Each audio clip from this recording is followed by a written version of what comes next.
Bonjour à tous, je suis Guillaume Pasbeck, directeur de la banque privée Banque ONE. Bienvenue à tous pour cette nouvelle édition de l'Investor Circle. Aujourd'hui, nous recevons Stéphane Henry, CEO de la société de gestion ePro. ePro est un asset manager local qui gère des fonds actions locaux, mais également de la gestion de portefeuille internationale. Stéphane, bonjour, peux-tu nous présenter ta société de gestion? Bonjour Guillaume, ePro est une société de gestion de portefeuille. Nous gérons aujourd'hui 10 milliards de roupies d'actifs, soit un peu moins de 250 millions d'euros, pour une clientèle privée et une clientèle institutionnelle. Nous avons été créés en 1992 par le groupe Ciel, qui est notre actionnaire majoritaire. Nous avons également un bureau au Botswana, où nous faisons également de la gestion d'actifs pour la clientèle privée et la clientèle institutionnelle. L'économie mauricienne est particulièrement impactée à cause du secteur du tourisme, lié notamment à la fermeture des frontières. Stéphane, quel est l'impact aujourd'hui sur le marché action local? Le marché boursier mauricien a fortement baissé depuis la crise du Covid. Depuis le 1er janvier 2020, la baisse est en moyenne de 26%. L'action MCB, qui est l'action phare de la bourse de Maurice, a perdu, elle, 30%. Évidemment, l'île Maurice étant extrêmement dépendante de l'industrie touristique, il y a eu une vente massive d'investissements au début de la crise du Covid par des investisseurs étrangers, mais également par quelques investisseurs locaux. La reprise a démarré depuis début avril, mais relativement lente, car il y a beaucoup d'incertitudes concernant l'avenir de l'industrie hôtelière, touristique généralement à Maurice, et donc avec un impact majeur sur l'économie mauricienne qui va durer probablement plusieurs trimestres.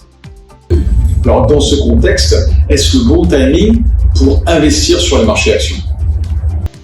Il n'y a jamais de timing parfait pour investir sur le marché des actions. Ceci dit, ce que l'on peut constater, c'est que depuis la création de la bourse en 1989, le retour moyen annualisé a été de plus de 15%. Le Sendex qui avait démarré à 100 est aujourd'hui à plus de 1602 points.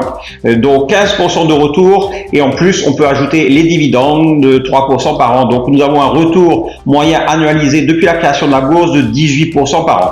Ceci dit, c'est vrai que les dernières années la performance a été moins bonne, mais en même temps elle a été compensée par une appréciation relative de la roupie mauricienne face à l'euro. Il y a maintenant un retournement de tendance, comme vous savez, la roupie mauricienne s'est dépréciée depuis le début d'année à la fois face au dollar et à l'euro. Il est logique que ceci se passe dans un contexte où la balance des comptes courants est fortement déficitaire, avec beaucoup moins de recettes sur l'industrie touristique. Donc l'avenir est incertain, mais il faut toujours investir régulièrement, mois par mois, trimestre après trimestre, et à ce moment-là, on devrait bénéficier à long terme d'excellentes performances pour la bourse.